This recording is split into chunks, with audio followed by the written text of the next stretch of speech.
A viral claim circulating across digital platforms is drawing intense scrutiny from public health officials and epidemiology experts worldwide. The statement asserts as a shock fact that hantavirus can live on Amazon packages for weeks, warning consumers directly that their home deliveries are actively infected. In an era where global e-commerce relies on the daily movement of billions of cardboard boxes across international supply chains, such a claim, if true, would imply a catastrophic vulnerability in trade logistics and household safety.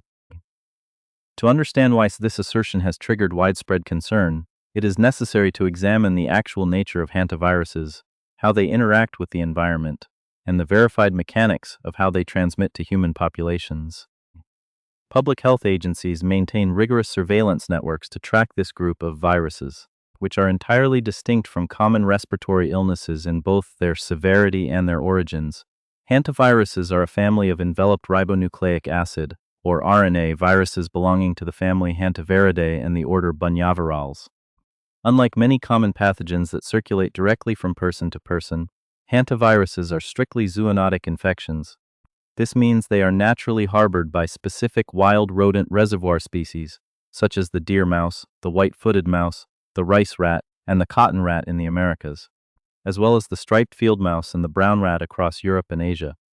In these rodent hosts, the virus establishes a chronic, asymptomatic infection. The animals do not become ill, nor do they show visible signs of distress, allowing them to continuously shed the live virus into their surroundings throughout their lifespans. +2. The primary mechanism of human transmission does not typically involve direct physical contact with a live animal or a rodent bite, though bites can occasionally transmit the pathogen. Instead, hantavirus is fundamentally an airborne threat. Infection occurs when a human inhales microscopic aerosolized particles of dried rodent excreta, specifically urine, fresh droppings, or saliva. When these contaminated materials are deposited in enclosed, poorly ventilated settings, they dry out over time.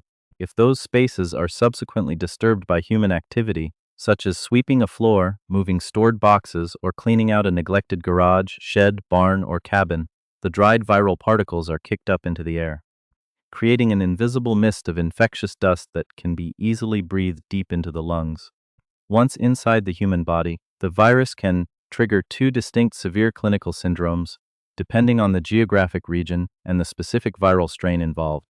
In the Americas, the pathogen causes hantavirus pulmonary syndrome, a rapidly progressive disease that attacks the respiratory and cardiovascular systems, causing the lungs to fill with fluid and resulting in a mortality rate as high as 38 to 50%. In Europe and Asia, related strains cause hemorrhagic fever with renal syndrome, which primarily damages the kidneys and causes vascular dysfunction, with case fatality rates ranging from less than 1% to 15%.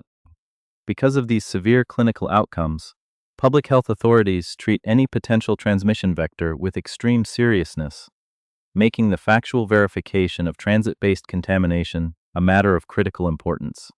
To evaluate the specific claim that hantavirus survives on commercial delivery packages for weeks and poses an active threat to consumers, laboratory data regarding viral stability must be directly contrasted against the sensationalized online reports. In developed viruses, including the hantavirus family, possess an outer lipid membrane that is highly sensitive to environmental conditions outside of a living host. For a virus to remain infectious, this delicate envelope must remain completely intact. International public health entities, including the World Health Organization and the Centers for Disease Control and Prevention, have conducted extensive laboratory assessments on how long these pathogens can persist on various surfaces under real-world conditions. The consensus across decades of virological research indicates that hantaviruses are highly unstable when separated from the organic fluids of their rodent hosts. Under normal room temperature conditions, the virus typically retains viability for only 2 to 3 days at most. +5. Furthermore, the physical process of desiccation or drying out acts as a rapid natural disinfectant. When viral drops of urine or saliva land on a porous surface like cardboard or transit paper, the material accelerates the drying process. Controlled laboratory studies demonstrate that once these fluids completely dry, the infectivity of the virus drops precipitously within a matter of hours, as the structural integrity of the viral envelope degrades. In addition to dryness, Hantaviruses are exceptionally vulnerable to ambient environmental factors that are common during the shipping and logistics process. Ultraviolet radiation from natural sunlight is known to destroy the genetic material of the virus rapidly, rendering it completely non-infectious within a short window of exposure. While freezing temperatures can preserve the virus for longer periods, the fluctuating temperatures, physical friction, and dry air characteristic of modern postal and commercial sorting facilities create an incredibly hostile environment for an enveloped RNA pathogen. When examining the logistics of global trade and domestic delivery networks, the assertion that retail packages are universally infected overlooks standard operational realities. For a home delivery box to arrive at a consumer's doorstep carrying an active infectious dose of hantavirus, a series of highly improbable conditions would need to occur simultaneously. An infected rodent would have to directly contaminate the specific exterior or interior of the package with fresh excreta immediately prior to delivery, or the package would have to be stored in an active, severe rodent infestation within a completely unventilated space that somehow maintained high humidity to prevent desiccation. Modern commercial warehouses, fulfillment centers, and distribution fleets operate under strict regulatory standards that mandate routine, professional pest control, and sanitation measures specifically designed to exclude rodents. Public health departments have reported no epidemiological clusters, case histories, or verified laboratory samples linking the handling of standard mail, commercial cardboard boxes, or delivery packages to a single diagnosis of hantavirus. Therefore, senior public health analysts classify the claim as an unsubstantiated rumor that contradicts basic virological science and documented transmission patterns. While the risk of contracting hantavirus through household package deliveries is dismissed by the scientific community, public health agencies emphasize that genuine risks do exist and require strict adherence to evidence-based preventative measures. Surveillance programs managed by agricultural, environmental, and health ministries worldwide focus on tracking rodent populations and monitoring changes in climate or land use that could spark a rise in human exposure.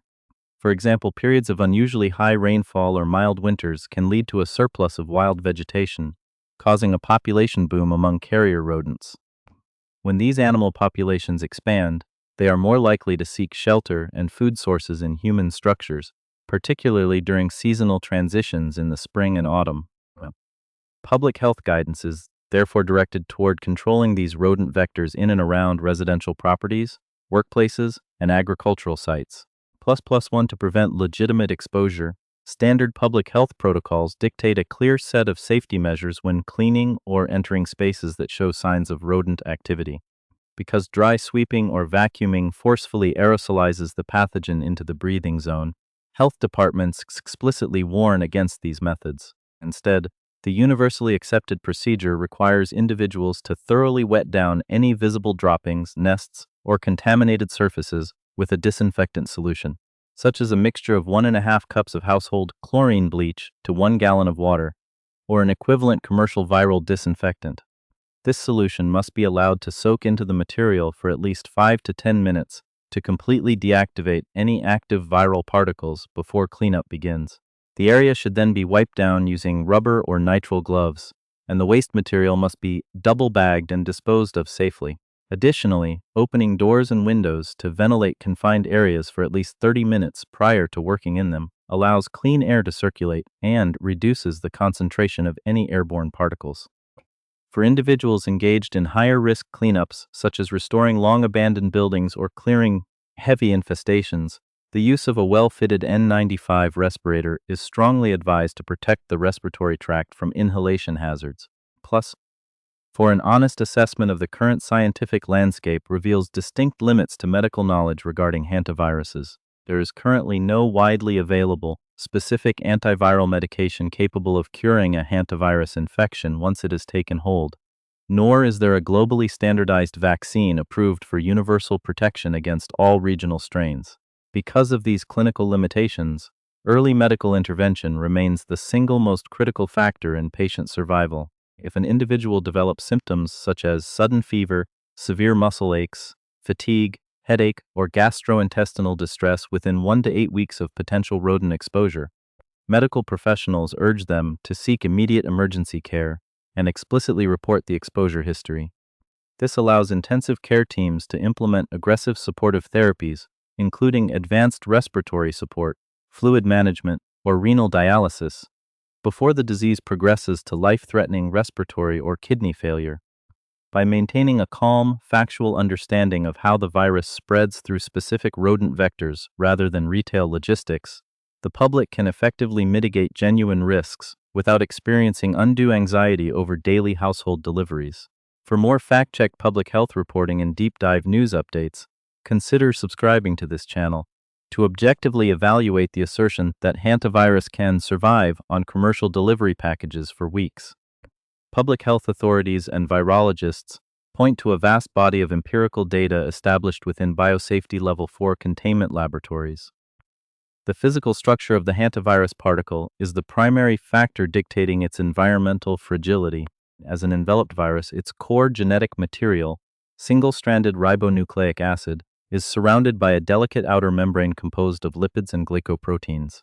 For the virus to successfully bind to a host cell and cause infection, this lipid envelope must remain completely intact and functional. Laboratory degradation studies demonstrate that this lipid bilayer is highly susceptible to physical and chemical disruption outside of a living host. When excreted by a rodent reservoir in bodily fluids like urine or saliva, the virus is immediately exposed to ambient atmospheric conditions that initiate a rapid decay process. On porous substrates such as cardboard, paperboard, and standard shipping paper, the precise materials utilized for global e-commerce packaging, the process of desiccation or drying, occurs significantly faster than on non-porous surfaces like plastic or stainless steel. Virological assessments reveal that as the organic moisture evaporates from the droplet, the structural integrity of the viral envelope collapses, and, under standard indoor temperatures and relative humidity levels, the concentration of infectious viral particles drops exponentially within a matter of hours. While some laboratory experiments under highly controlled, chilled, and humid conditions have shown that certain hantavirus strains can maintain a detectable level of viability for up to a few days in a liquid state, there is no verified peer-reviewed evidence demonstrating that the virus can remain infectious for multiple weeks on dry. Highly absorbent commercial transit materials, the discrepancy between the viral claim and established medical science becomes even more pronounced when analyzing epidemiological data and diagnostic testing protocols from global health agencies. Organizations such as the Centers for Disease Control and Prevention, the World Health Organization, and the European Center for Disease Prevention and Control maintain continuous surveillance for zoonotic pathogens. When a case of hantavirus pulmonary syndrome or hemorrhagic fever with renal syndrome is diagnosed via reverse transcription polymerase chain reaction or serological antibody testing, public health officials launch an immediate investigation to trace the source of exposure. Across decades of tracking thousands of confirmed cases worldwide, there has never been a single documented instance of a human contracting a hantavirus infection from handling commercial mail, retail packages, or cargo containers. The logistics network of modern shipping corporations involves high-velocity sorting facilities, continuous mechanical friction, automated conveyor tracking, and varying ambient temperature profiles during air and ground transport. These environments subject any potential surface contaminants to rapid airflow, fluctuating thermal ranges, and varying levels of ultraviolet light exposure, all of which act as natural deterrents to the survival of an enveloped virus. Furthermore, professional fulfillment centers and commercial warehouses operate under stringent international sanitary regulations that require aggressive, proactive pest exclusion and rodent management programs to prevent the contamination of goods. Because the virus cannot replicate outside a living host cell and relies entirely on continuous shedding from an active rodent population, the physical chain of custody in modern e-commerce makes the widespread contamination of consumer deliveries structurally impossible. Public health agencies consequently categorize claims of package-borne infection as unfounded rumors that lack biological plausibility and run contrary to established laboratory surveillance and clinical data. Mitigation of hantavirus risk relies fundamentally on systematic surveillance and an accurate understanding of rodent ecology, rather than responding to internet-driven anxieties.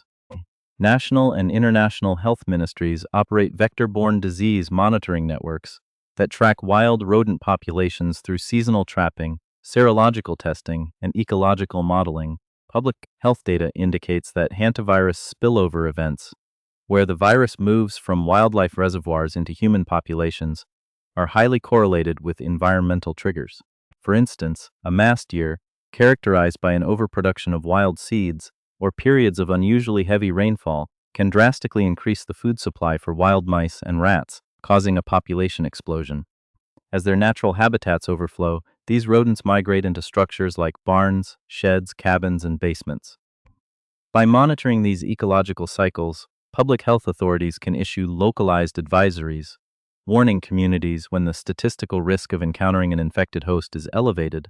For the general public, practical takeaways focus on evidence-based decontamination protocols that prevent the virus from becoming airborne.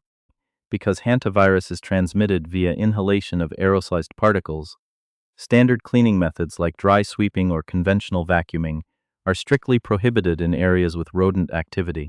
These actions forcefully propel dried viral particles from urine, droppings, and nest materials and directly into the breathing zone, creating an immediate inhalation hazard. Instead, protocols mandate a wet cleaning method to neutralize the virus before it is disturbed.